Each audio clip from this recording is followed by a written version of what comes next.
네, 안녕하세요. 반갑습니다. 국세공무원교육원에서 소득세 강의를 맡고 있는 김동우입니다. 예, 반갑습니다. 예, 그, 오늘이 4월 마지막 날이죠. 4월 30일 납세자 세법 교실 시간에는 저는 올해 이제 소득세 개정된 내용, 이 부분에 대해서 첫 시간에 강의할 예정이고요. 그리고 두 번째 시간에는 가산세 부분에 대해서 강의를 할 예정입니다. 그 가산세 같은 경우는 실무자들도 굉장히 어렵게 느껴집니다. 왜냐하면 가산세 소득세에서 규정하고 있는 가산세가 굉장히 많습니다. 그래서 그 부분에 대해서 납세자분들에게도 조금 쉽게 설명하기 위해서 주제로 한번 가산세는 선정을 해 보았고요. 그리고 올해 그 총선이 있어서 그런지 소득세법이 그렇게 많이 개정된 내용은 없습니다. 그리고 납세자에게 크게 와닿는 내용은 없지만 그래도 한번 올해 어떤 내용이 바뀌었는지를 한번 알아보는 것도 괜찮을 것 같아가지고 그 부분에 대해서 주제로 선정을 했습니다. 강의는 한 40분에서 45분 정도 할 예정이고요. 첫 번째 시간 끝나고 나서 쉬는 시간을 한 15분에서 20분 정도 갖고 그리고 두 번째 시간을 가질 예정입니다. 질문 같은 경우는 저희가 채팅창을 계속 확인을 하고는 있는데 그 채팅창이 너무 계속 질문이 많이 하시면 제가 다 확인하기 어렵습니다. 그래서 그 강의 중에는 질문은 가급적이면 강의 내용과 관련해서 좀 용어나 이런 것들에 대해서 이해가 안 가시는 부분이 있으면 그 부분에 대해서 질문을 해 주셨으면 좋겠습니다. 아무래도 저 같은 경우는 이제 저희 국세공무원을 대상으로 강의를 주로 하다 보니까 용어 자체가 그 납세자분들에게는 좀 생소한 용어가 제가 불쑥불쑥 나올 수 있습니다. 최대한 쉽게 설명하려고 할 예정인데 그런 단어가 쓸 수도 있으니까 만약에 그런 경우에 해주시고 그리고 내용에 대해서 좀 이해가 안 가는 부분이 있으면 그 부분에 대해서 채팅으로 글을 남겨주시면 제가 한번 채팅을 확인하고 그 부분이 전체가 아셔야 될 내용이다라고 생각하면 그 강의 중간중간에 그 부분에 대해서 다시 한번 설명을 하는 식으로 강의는 진행하도록 하겠습니다. 그러면 강의를 시작하기 전에 먼저 제 소개부터 하면은 저는 22년도에 교육원으로 발령받았습니다. 그래서 22년도부터 교수 업무를 하고 있고 올해 3년차 소득세 강의를 담당하고 있습니다. 그래서 소득세에 대해서 아무래도 3년 동안 계속 소득세만 강의를 하다 보니까 그 법률적인 부분에 대해서는 그래도 여러분들이 궁금하거나 이런 것들에 대해서 답변을 드릴 수 있으니까 법률적인 부분에 한해서 좀 질문을 해주시면 감사하겠습니다. 납세자 세법 교시 여러 번 해봤는데 그 자신의 이제 그 개인적인 상황에 대해서 질문을 하면은 이 사실 판단 문제가 들어갈 때 저희가 답변 드리기가 굉장히 곤란한 경우가 많이 있습니다. 왜냐하면 사실 판단, 사실관계가 명확하지 않으면은 답변이 달라질 수 있거든요. 그 부분에 대해서 제가 답변을 했는데 그 내용을 과세관청의 의견이라고 생각을 하시고 그거에 대해서 너무 맹목적으로 신뢰를 하시니까 그래서 가급적이면 어떤 법률적 질문을 많이 해주시면 좋겠고 그리고 그 사실 판단 같은 문제 같은 경우에는 사실관계를 명확하게 설명을 해주시고 질문을 해주셔야지 정확한 답변이 나갈 수 있다는 것을 미리 말씀드리겠습니다. 그러면 첫 번째 시간에 먼저 소득세법 올해 개정된 내용에 대해서 한번 보도록 하겠습니다.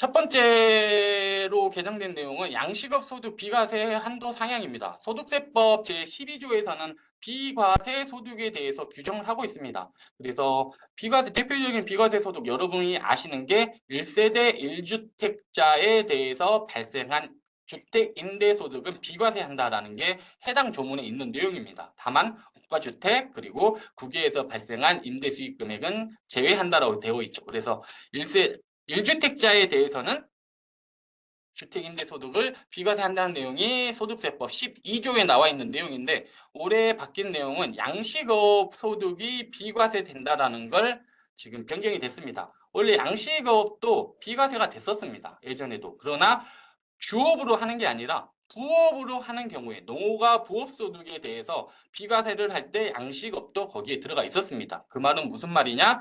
양식업을 부업으로 농어민이 그러니까 어민이나 농민이 양식업을 부업으로 했을 경우에 연 3천만 원까지 비과세를 해주고 있었습니다. 여러 가지 비과세 소득이 있었습니다. 그거 말고도 뭐 양봉 이런 것들에 대해서 3천만 원까지 비과세를 해줬는데 올해 세법 개정을 통해 가지고 양식업이 부업이 아니라 양식업이 주업인 경우에도 비과세 한다라는 것으로 개정을 했습니다. 그래서 농어가 부업소득 관련 규정에서 양식업이 있었는데 그걸 오로업 소득으로 옮겼습니다. 그래서 오로업 또는 양식업에서 발생한 소득은 연 5천만 원까지 비과세를 한다라고 규정이 바뀌었다라고 보시면 되겠습니다. 죄송합니다. 5천만 원까지는 비과세를 한다라고 바뀌었습니다. 이 한도가 늘어났다라기보다는 원래는 어로업에서 발생한 소득이 5천만 원까지 비과세를 됐었는데 거기에 양식업도 추가를 했다라고 보시면 되겠어요. 그래서 왜 이게 바뀌었냐면 요즘 양식업을 하시는 분이 많이 늘어났는데 그거에 대해서 양식업을 부업으로 하는 경우에 주업으로 하는 경우에는 비과세를 해주지 않고 부업으로 하는 경우에만 비과세를 해준다라는 게 좀 맞지 않다라고 그래가지고 양식업을 부업으로 하시는 분들이 많지 않거든요. 양식업을 하려면 초기 시설 투자비가 많이 들어가기 때문에 부업으로 하는 경우가 많지 않기 때문에 그걸 현실에 맞게끔 주업으로 양식업을 하는 경우에도 비과세를 하는 것으로 세법이 개정되었다라고 보시면 되겠습니다. 그리고 육아휴직 수당 비과세 적용 대상 확대 및 범위를 규정하는 것에 대해서 바뀌었는데 예전에는 사립학교 교직원 연금법 그리고 별정 우체국법을 적용받는 사람이 관련 법령에 따라 받는 육아휴직 수당에 대해서만 비과세를 해줬는데 사립학교 직원까지 육아휴직 수당에 대해서 비과세하는 걸 그 범위를 늘려줬습니다. 그래서 예전 같은 경우에는 이제 교직원만 육아휴직 수당을 받았을 경우에 비과세를 해줬는데 거기에 더해서 사립학교 직원 행정실이나 이렇게 사립학교에서 실제로 종속적으로 근무하는 사람에 대해서도 비과세를 해준다라는 것으로 바뀌었습니다. 적용 시기는 2024년 1월 1일 이후 발생하는 소득분부터 적용하도록 됐습니다. 그러면 이 육아휴직 수당 관련해 가지고 사립학교 직원이 비과세를 받으려고 하면은 24년도 기소분부터 되니까 25년도 연말정산할 때 그때부터 적용이 된다라고 보시면 될 것 같습니다. 그리고 보육수당에 대해서 비과세되는 보육수당을 한도를 늘렸습니다. 원래는 근로자 또는 종교인 관련해서는 월 10만 원까지는 그 보육수당을 비과세를 했었는데 그러니까 회사에서 지급하는 보육수당입니다. 그 회사에서 자기의 내부 규정에 의거해가지고 보육수당을 지급하는 경우에 월 10만 원까지는 비과세를 해줬는데 지금 물가도 많이 오르고 그리고 출산 장려 정책도 있고 하니까 거기에 부합해서 월 20만 원까지 비과세하는 것으로 상향했다라고 보시면 되겠습니다. 이것도 24년 1월 1일 이후 발생하는 소득분부터 적용하는 것으로 개정되었습니다. 뭐 이거 같은 경우에는 그 여러분들이 거의 적용된 게 없을 텐데 우리가 직무반영 보상금에 대해서 500만 원까지 비과세를 해줬습니다. 그걸 700만 원으로 상향했습니다. 그러니까 뭐 종업원이나 교직원이나 학생들이 이제 무슨 경진대회나 내부 경진대회나 이런 거를 통해 가지고 뭐 발명을 했을 때 거기에 대해서 회사가 그 발명권, 무형자산에 대한 소유권을 갖고 그 사람에게 보상금을 지급했을 경우에 예전에는 500만 원까지만 비과세를 해줬는데 700만 원까지 한도를 늘렸습니다. 그래서 이거 같은 경우에는 종속적 관계, 어디 회사에 취업을 해가지고 그 직무발명 보상금을 지급받았으면 그 부분에 대해서는 근로소득으로 보도록 되어 있고 그 회사로부터 퇴직 이후에 지급을 받았다. 그러니까 원래는 이 회사에게 1,000만 원 받을 돈이 있는데 1,000만 원에 대해서 1,000만 원을 직무발명 보상금으로 받을 금액이 있는데 500만 원을 미리 24년도에 받고 23년도에 받고 그리고 회사를 24년도 1월 달에 퇴사한 이후에 24년도 3월 달에 500만 원을 추가로 받았다. 그러면 이 500만 원은 근로소득, 500만 원까지는 비과세되기 때문에 당연히 비과세 되는 거죠. 이 500만 원은 기타 소득으로 보도록 되어 있습니다. 기타 소득으로 판단할 때는 500만 원까지 23년도에 발생한 소득이기 때문에 24년도 3월 달에 지급했다 하더라도 500만 원까지만 비과세되고 이 500만 원 소득에 대해서는 기타 소득으로 과세가 된다라고 보시면 되겠습니다. 이게 직무발명보상금에 대한 비과세 규정이다라고 보시면 되겠어요. 그런데 올해는 또 추가되는 게 있습니다. 신설된 내용이 있는데 이 직무발명보상금에 대해서 이제 특관자, 그러니까 어떤 법인의 특수관계, 대부분 친족이나 자녀나 이런 분이 되겠죠. 이런 분들에게 근로소득세를 내지 않게 하기 위해서 직무방해 보상금 명목으로 지급하는 경우가 많이 있었습니다. 그래서 이러한 직무방해 보상금의 비과세 규정에 해당하는 이 두 가지 분류에 해당하는 납세자는 제외하겠다라는 게 아래 내용이다라고 보시면 되겠습니다. 공평과세를 강조하기 위해서 올해 신설된 내용이다라고 보시면 되겠어요. 그래서 이 두 가지 사유에 해당하는 납세자는 23년도까지 발생한 소득에 대해서는 비과세가 되는 거고 24년도 발생분부터는 과세가 된다라고 보시면 될 것 같습니다. 그리고 연금소득 분리과세 금액을 원래 1,200만 원에서 1,500만 원으로 상향했습니다. 여기 오타가 있는데 여러분 수정하시기 바랍니다. 분기과세라 적혀 있는데 분리과세입니다. 그래서 우리가 종합소득세 과세표준 신고기간이잖아요. 5월달이 내일부터. 여기에 보면 종합소득이죠. 이 종합소득이라는 거는 6가지 소득을 종합소득이라 하잖아요. 이 6가지 소득이 이자, 배당, 사업, 근로, 연금, 기타. 이 6가지 소득은 합산해가지고 신고를 하도록 되어 있습니다. 합산하면 누진세율이 적용되기 때문에 아무래도 소득이 높으면 높을수록 높은 세율이 적용되겠죠. 그죠? 그래서 여러 가지 소득이 있으면은 합산되는 금액이 소득이 높을수록 높은 세율이 적용되는데 이 종합소득에 대해서 분리과세를 할 수 있는 항목이 있습니다. 그게 연금소득. 연금소득이 1,500만 원, 연금소득이 연 1,500만 원 이하인 경우에는 분리과세를 하게끔 하도록 되어 있어요. 1,500만 원 분리과세를 하면은 뭐가 좋냐? 이 사람은 합산과세 하면은 다른 소득과 합산해가지고 높은 세율을 적용해야 되는데 만약에 분리과세를 된다 그러면 분리과세율만 적용해가지고 신고를 하기 때문에 낮은 세금을 부담하겠죠. 그래서 분리과세를 적용하면 납세자에게 대부분 유리하게 적용됩니다. 그래서 이 납세자에게 연금소득에 대해서는 조금 더 유리하게 세제 혜택을 주기 위해서 분리과세를 할 수 있는 기준 금액을 상향했습니다. 그래서 예전 같은 경우에는 1,500만 원 같은 경우에는 합산해서 종합소득이 나머지 5개 소득과 합산해서 신고하게끔 규정이 되어 있었는데 올해부터는 1,500만 원까지는 분리과세 할 수 있게끔 규정을 해놨다라고 보시면 돼요.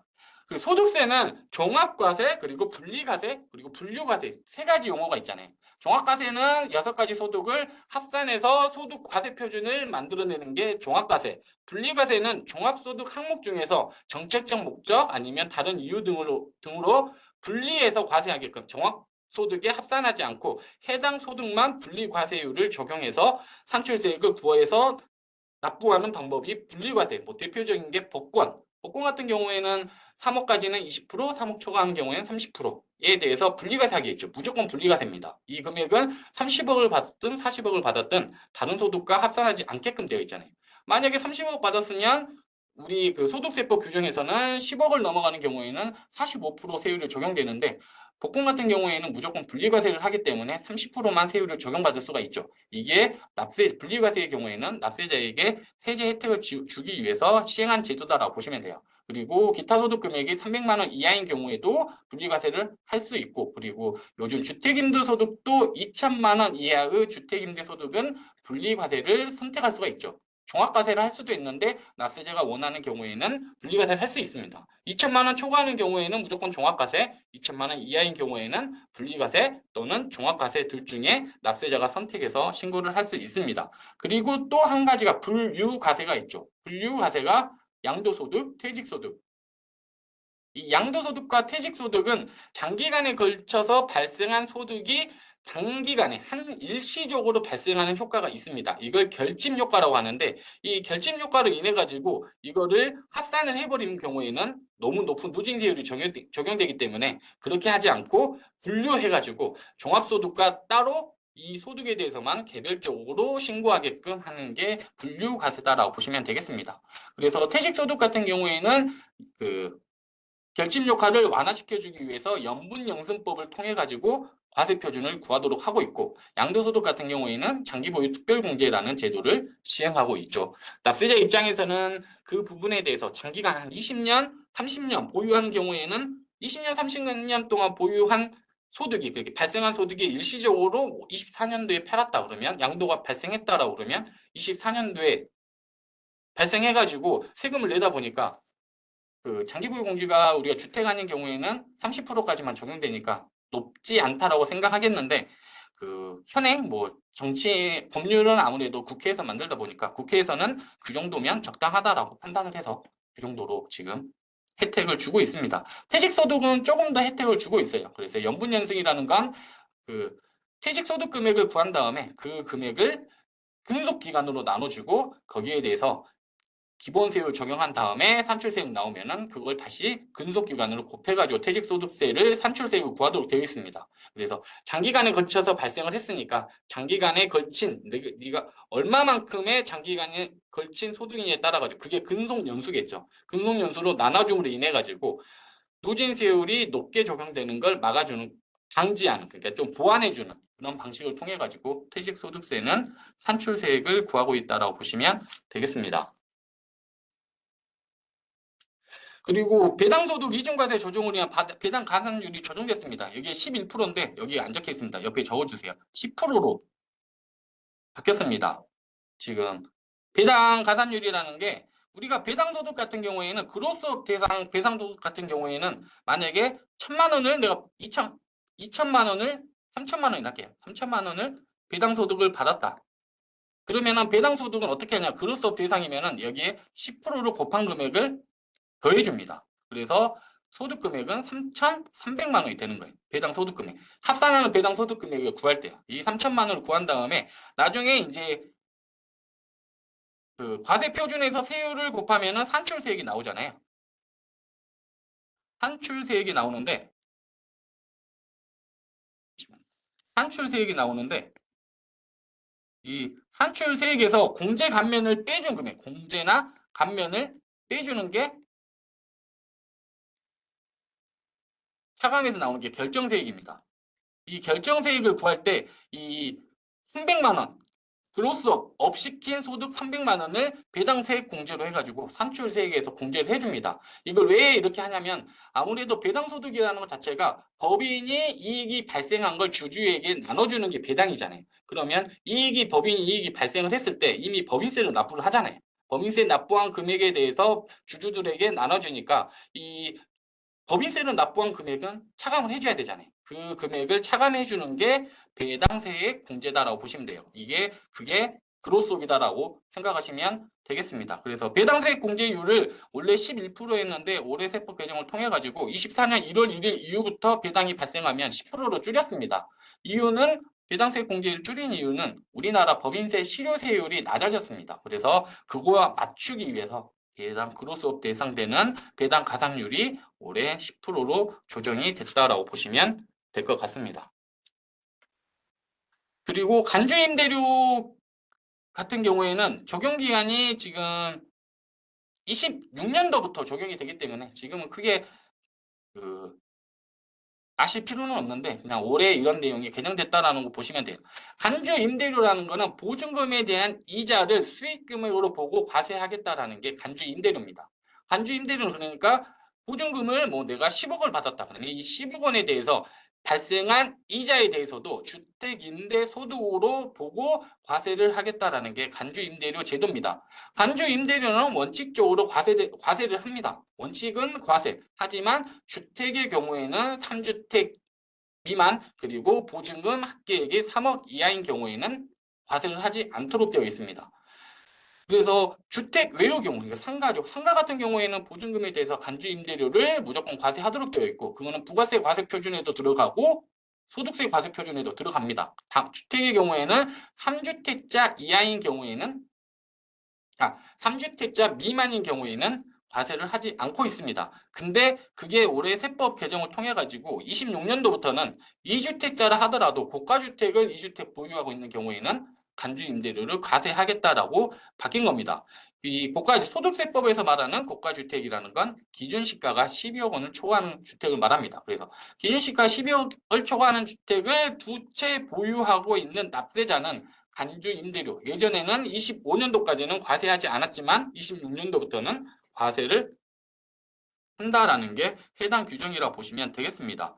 그리고 또 소형주택에 대해서는 주택수, 간주 임대료 계산할 때 주택수에서 제외하도록 규정을 하고 있었는데 이게 23년도 12월 31일까지 소형주택이란 그 주택세에서 제외하는 규정은 소득세법에서 규정하고 있는데 그게 23년도 12월 31일, 그러니까 작년도 12월 31일 날 일몰될 예정이었는데 없어질 예정이었는데 연장했습니다. 그래서 26년 12월 31일까지는 소형주택은 간주임대료 주택수 계산할 때는 주택수에 포함되지 않는다라고 보시면 되겠습니다. 그 소득세법에서 말하는 소형주택이라는 거는 전용 면적 40평방미터 이하 그리고 기준시가 2억 이하인 주택 이 두 가지 요건을 모두 충족하는 주택을 소형주택이라고 합니다. 이 여러분 헷갈리시면 안 되는 게 이 소형주택에 대해서 주택수 제외 규정은 단주임대료 계산할 때 주택수 계산할 때만 판단하는 거고 그 1주택자에 대한 비과세 규정 적용할 때는 이 소형주택 개념이 들어가지 않고 그냥 주택수 여러분들이 아시는 주택수로 판단을 해서 2주택 이상부터는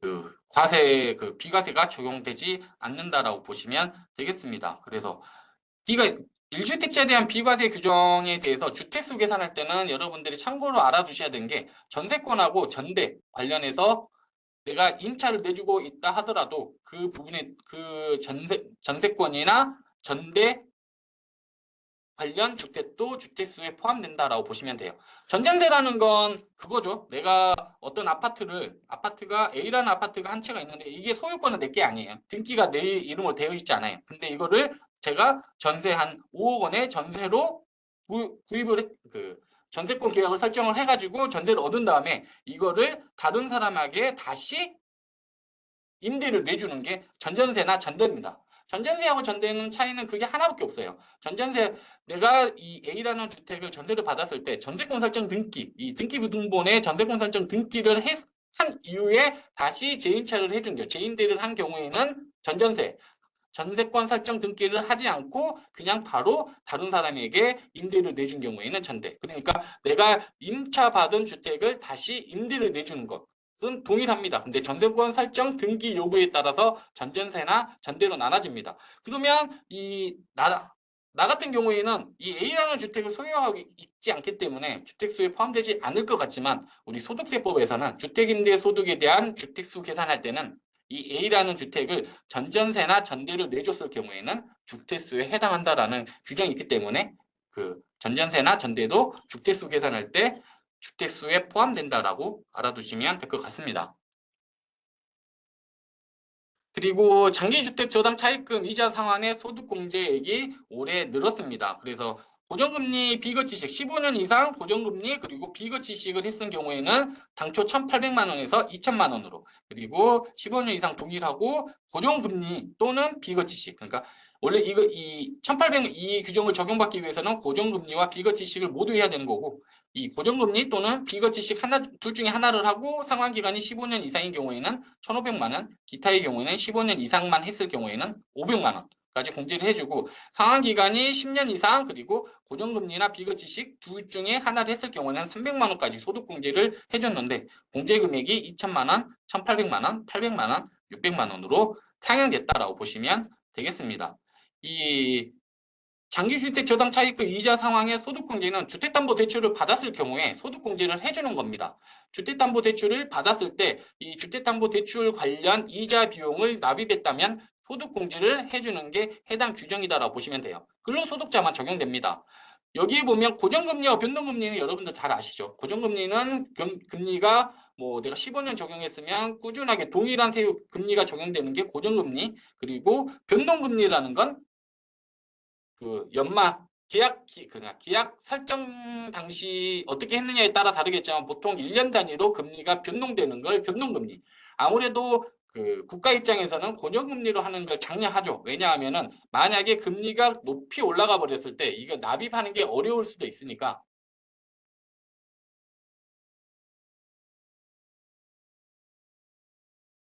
그거에 대해서 지금 고정금리를 장려하고 있습니다. 그래서 고정금리를 하는 경우에는 소득공제액을 높여주는 거고, 그리고 거치식과 비거치식이 있습니다. 거치식이라는 거는 원금은 납입하지 않고 이자만 납입하는 것. 이걸 거치식을 합니다.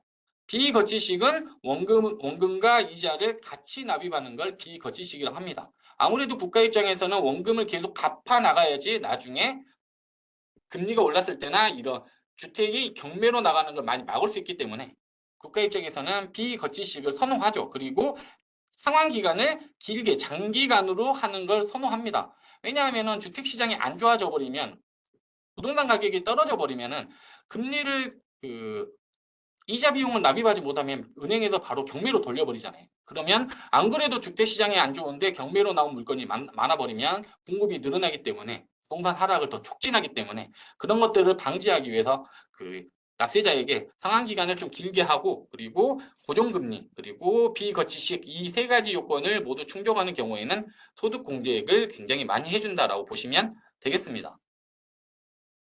그리고 여러분이 좀 헷갈리실 게 비거치식이라는 거에 대해서 요즘 그 담보대출 받아보신 분들 대부분 아시겠지만 거치식과 비거치식이 혼합된 상품이 굉장히 많습니다. 그래서 보면은 5년 거치, 뭐 10년 비거치 뭐 이런 식으로 만들어진 상품이 많이 있는데 우리 예규나 이런 곳에서는 3분의 1 그러니까 3분의 2 이상을 비거치식으로 납입을 하겠다라고 계약이 되어 있다라고 그러면 해당 상품은 비거치식 상품이다라고 보시면 되겠습니다. 그래서 여기 보면 담보대출 관련 이자 비용에 대해서 그 소득공제액을 기존보다 200만 원에서 300만 원 정도 올렸다라고 보시면 될 것 같습니다.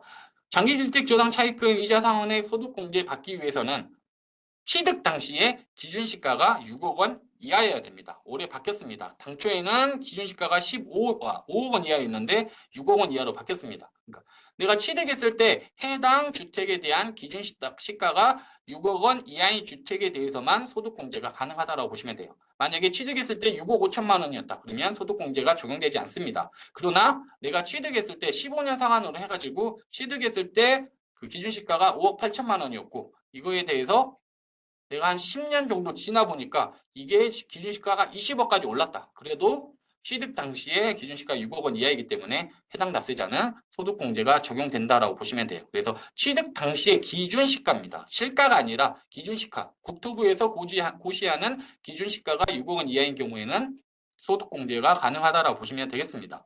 그리고 분양주택 같은 경우에는 취득 당시에 기준시가가 없습니다. 이런 경우에는 최초 고시된 기준시가가 6억 원 이하인 경우에는 소득공제가 적용된다고 보시면 돼요. 그래서 만약에 내가 사용승인이 뭐 올해 6월 달에 사용승인이 돼가지고 들어갔는데 그런 아파트, 그러니까 최초 분양된 아파트 같은 경우에는 기준시가가 없잖아요. 기준시가를 하는 이유는 지자체에서 재산세를 걷기 위해서 기준시가를 고시합니다. 재산세가 기준시가를 근거로 해서 재산세를 걷기 때문에 지자체에서 재산세를 걷기 위해서 하기 때문에 보통 4월 정도에 고시를 합니다. 기준시가를. 그러니까 6월이나 7월 달에 내가 분양을 받았을 경우에는 당해 연도에는 기준시가가 없잖아요. 기준시가를 고시를 안 했으니까. 해당 주택은 그때 기준시가 고시할 때는 주택으로 보지 않았기 때문에. 그러면 그런 경우에는 다음 연도 4월 달에 기준시가 25년도에 대한 기준시가를 고시하는데 이 고시된 25년도에 고시된 기준시가가 6억 원 이하인 경우에는 소득공제 적용 대상이 된다고 보시면 될 것 같습니다. 그리고 올해 이제 바뀐 게 장기주택 저당 차입금 이자 상환의 소득공제를 확대했다는 게 이게 어떤 거냐면 최근에 그러니까 최근 몇 년 사이 금리가 굉장히 많이 올랐습니다. 그래서 변동금리를 선택하신 분들 같은 경우에는 금리가 너무 많이 오르다 보니까 정부에서 그 금리가 낮은 걸로 이전하게끔 많이 장려를 했습니다. 정부 지원금도 좀 나가고 이런 식으로 했는데 이렇게 하다 보니까 기존 소득세법 법률대로 규정을 적용하다 보면 어떤 문제가 발생했냐면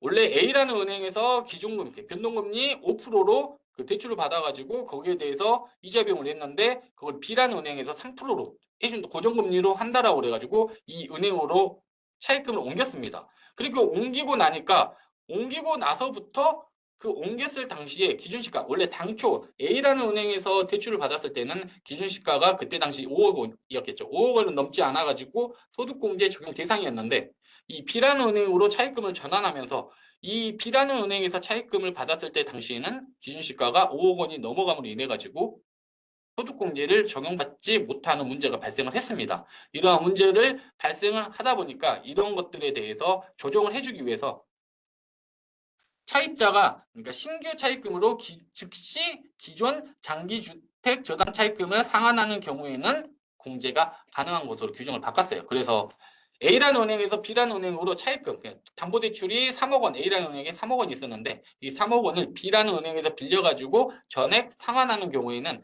A라는 은행에 차입을 했을 때 기준시가가 소득세법에서 규정하고 있는 그러니까 24년도 이전에는 5억, 24년도 이후에는 6억이겠죠. 이 규정에 해당한다 하는 경우에는 해당 납세자도 소득공제를 적용할 수 있게끔 규정을 했다라고 보시면 되겠습니다. 납세자의 불이익을 개선하기 위해서 세법이 개정된 내용이다라고 보시면 되겠습니다.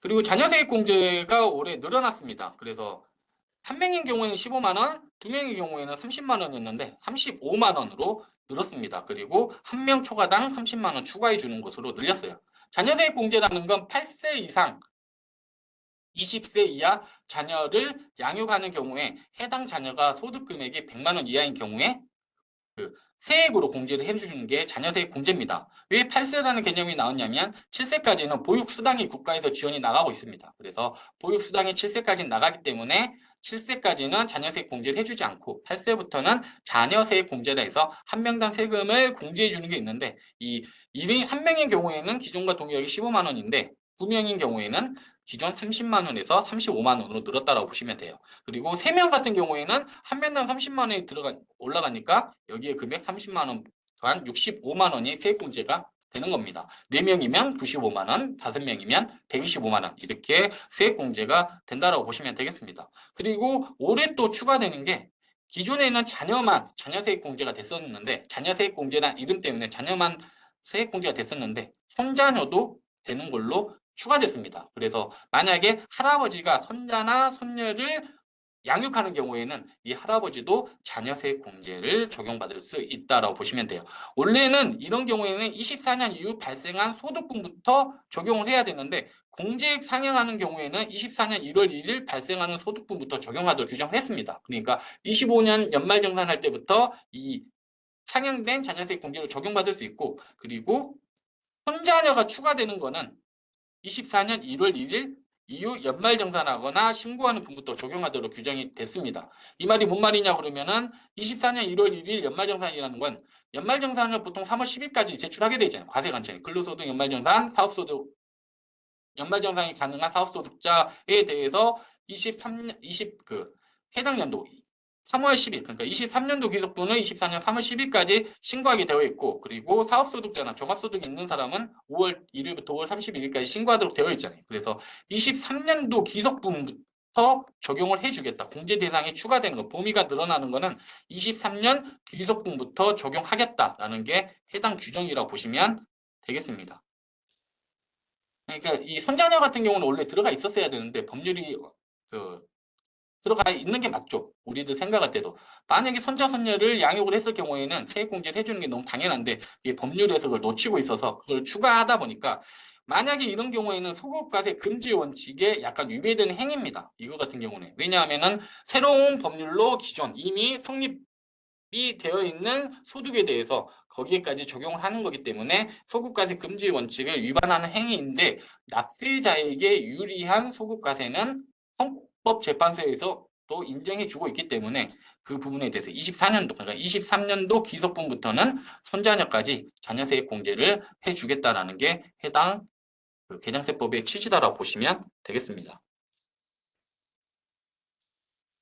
조금만 더 빨리 하겠습니다. 의료비 세액공제에 대해서 의료비 세액공제에서 원래 산후조리원에 지급하는 비용은 급여 7천만 원 이하 근로자만 해당이 됐었는데 이 7천만 원 이하라는 규정이 삭제됐습니다. 그래서 근로소득이 얼마 이때 200만 원까지는 근로소득 의료비 세액공제를 해준다라고 보시면 되겠습니다. 그리고 추가적으로 의료비 세액공제에 들어갈 수 있는 비용으로 장애인활동지원급여 비용 등 실제 지출한 본인부담금.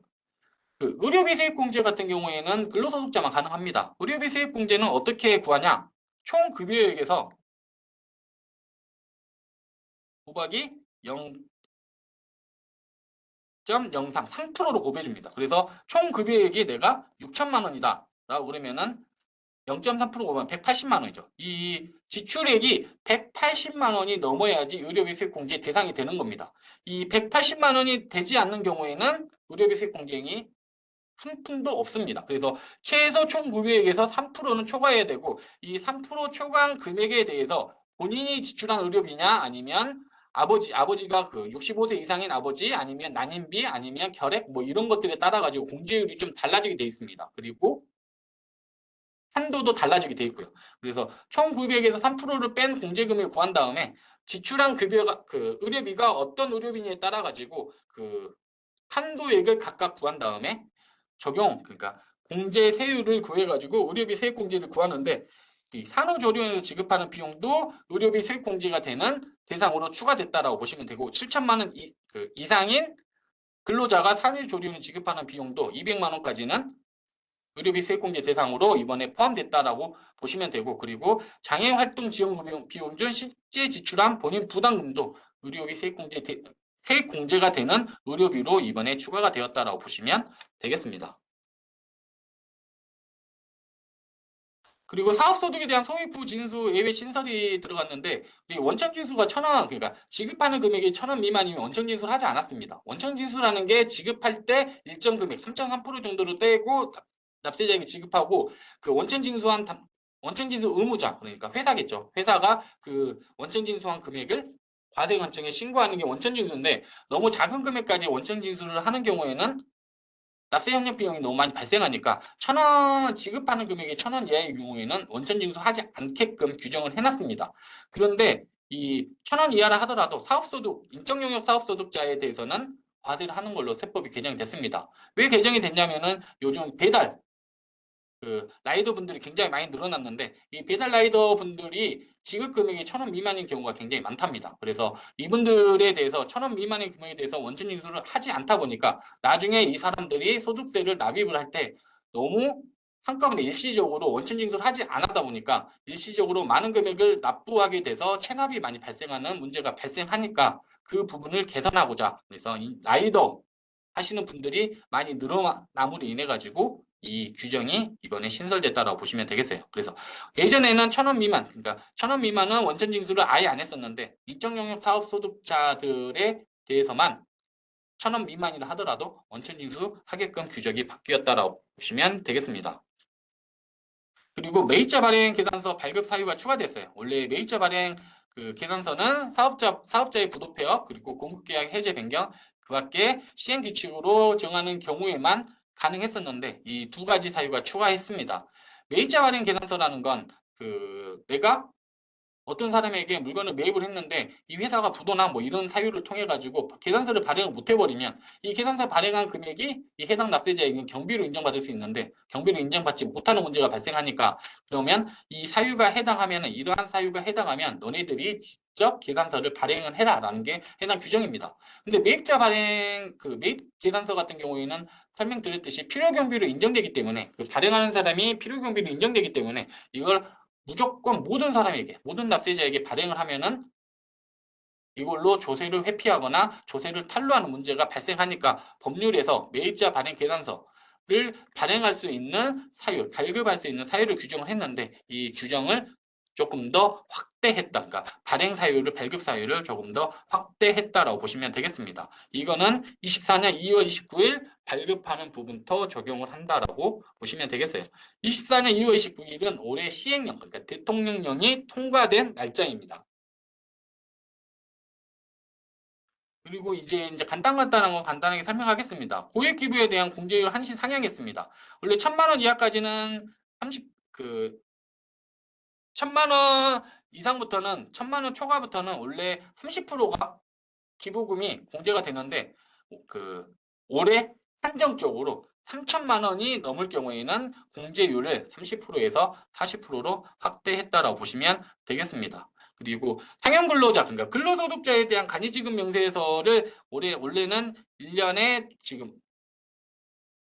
지급 명세서를 3월 10일 1년에 한 번 제출하고 간이지급 명세서는 지금 1년에 2번 제출하도록 규정이 되어 있습니다. 그리고 올해부터는 간이지급 명세서를 매월, 그러니까 해당 지급한 월의 다음 달 말일까지 간이지급 명세서를 제출하도록 규정을 했었는데 이걸 유예를 시켰습니다. 올해 24년 1월 1일부터는 24년 1월 근로소득 지급을 했으면 그 지급한 거에 대해서 2월 28일까지 지급명세서, 간이지급명세서를 제출하도록 올해 규정을 했었는데 이걸 좀 유예시켰습니다. 왜냐? 간이지급명세서라는 것 자체가 신고를 매월 해야 되는 문제가 발생하니까 납세 행력 비용이 올라갈 수밖에 없습니다. 그래서 지금 바로 시행을 하다 보면 납세자들, 그러니까 영세한 납세, 특히 영세한 납세자들에게 너무 불합리하게 납세 협력 비용이 올라가는 문제가 발생하니까 한 2년 정도는 좀 유예시키자라고 해서 유예가 됐다라고 보시면 되겠습니다.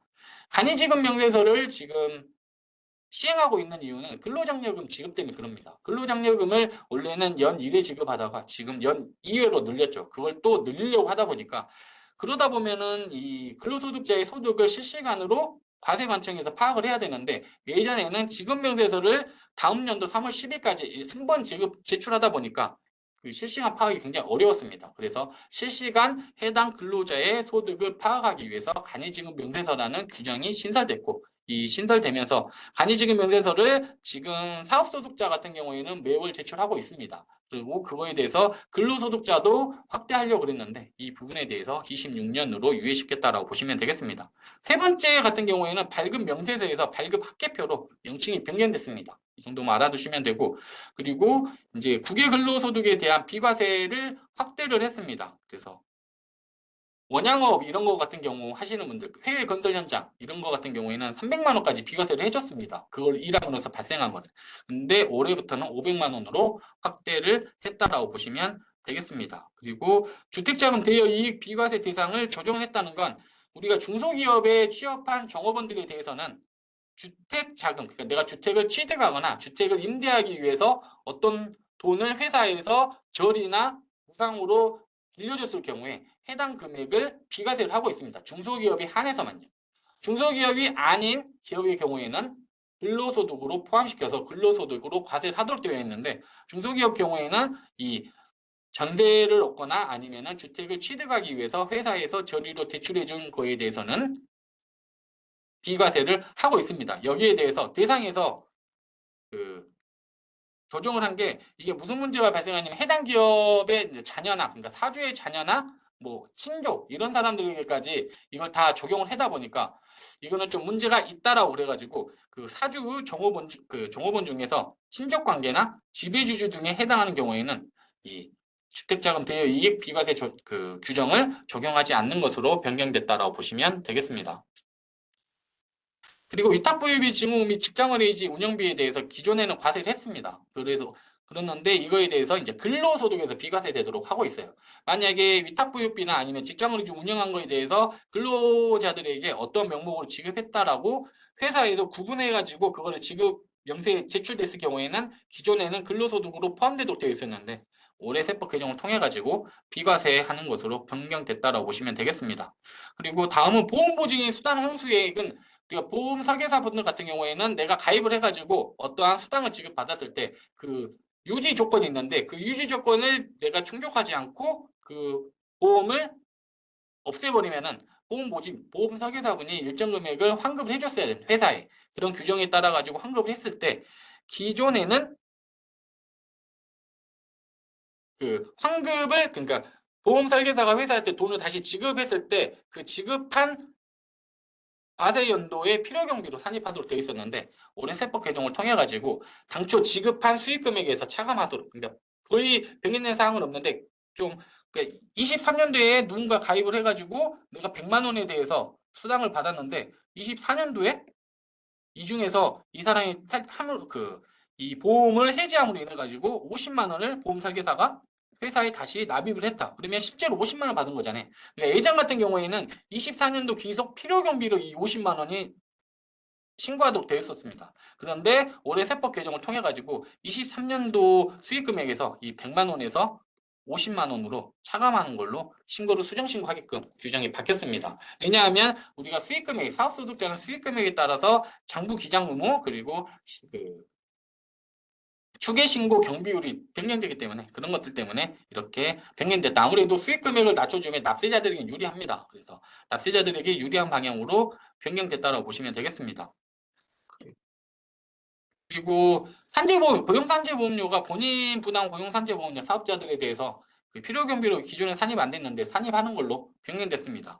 그리고 기부금 세액공제 대상 노조 회비에 대해서, 그러니까 노조에 대해서 기존에는 노조 회비가 어떻게 지급을 했는지 그거에 대해서 회계 공시 의무가 없었습니다. 그러나 이 회계 공시를 하지 않으면은 기부금 세액공제를 해주지 않겠다라고 변경된 겁니다. 그러니까 노조에 대한 그 지출에 대한 투명성을 확보하기 위해서 올해 세법이 변경된 내용이다라고 보시면 되겠습니다. 그리고 신탁 금액에 대한 기부금 인정 요건에 대해서 명확하게 규정을 했다라고 보시면 되고, 그리고 기부금의 필요 경비 산입 순서를 정비했는데 이유는 그 고향사는 기부금이 우리가 거의 법정 기부금처럼 들어갔습니다. 지금 신설된 내용이죠. 고향사는 기부금이. 그래서 이 고향사는 기부금 때문에 기존에는 그 특례 기부금만 공제를 했었는데 그 특례 기부금에서 그 고향사는 기부금이 더 추가됐기 때문에 일반 기부금 공제 대상 금액 계산을 할 때 고향사랑 기부금이 특례 기부금 뒤에 들어가는 것으로 개정됐다라고 보시면 돼요. 고향사랑 기부금이 들어갔기 때문에 그 부분에 대해서 그냥 정비만 한 내용이다라고 보시면 되겠습니다.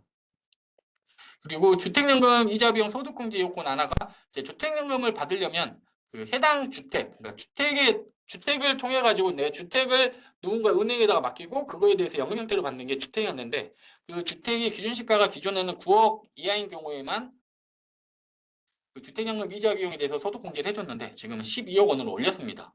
주택연금 이자 비용이라는 건 내가 주택을 담보로 해가지고 연금을 받는데 그러면 이 주택에 내가 현금으로 샀으면 모르겠는데 이 주택에 담보대출로 받은 이자가 있어가지고 금리 그 대출이 있어가지고 그거에 대해서 이자 비용을 납입을 했다라고 그러면은 그 이자 비용에 대해서 연금 주택연금 소득 계산을 할 때 공제를 해주는 게 주택연금 이자 비용 소득 공제다라고 보시면 되겠습니다. 연 200만 원 한도로 공제를 해주는데 기존에는 기준 시가가 9억 원 이하인 주택에 대해서만 가능했는데 12억 원까지 확대됐다라고 보시면 되겠습니다.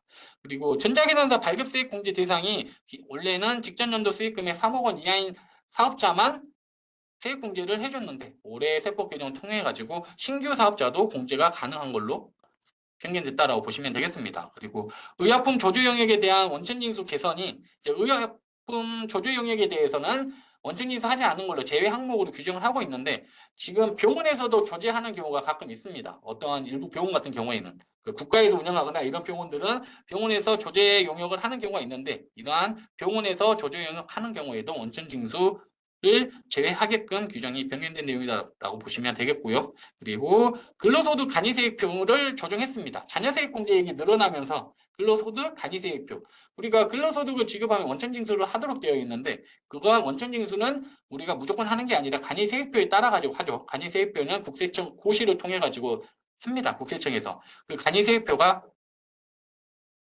올해 좀 조정이 됐다. 그러니까 자녀세액 공제를 받는 대상 인원에 따라 가지고 금액, 그러니까 원천징수하는 세액이 조금 낮아졌습니다. 그 부분에 대해서 조정이 됐다고 보시면 되겠고, 그리고 소비자 상대 업종이 뭐 여행 사업이나 뭐 이런 게 몇 개 늘어났습니다.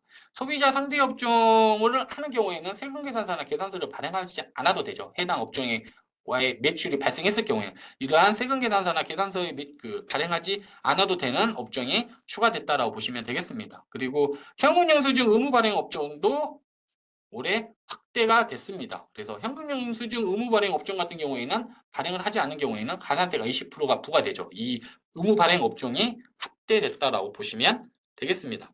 이번 시간은 여기까지 하고 3시부터 이어서 가산세 부분에 대해서 강의하도록 하겠습니다. 질문은 채팅으로 해주시기 바랄게요.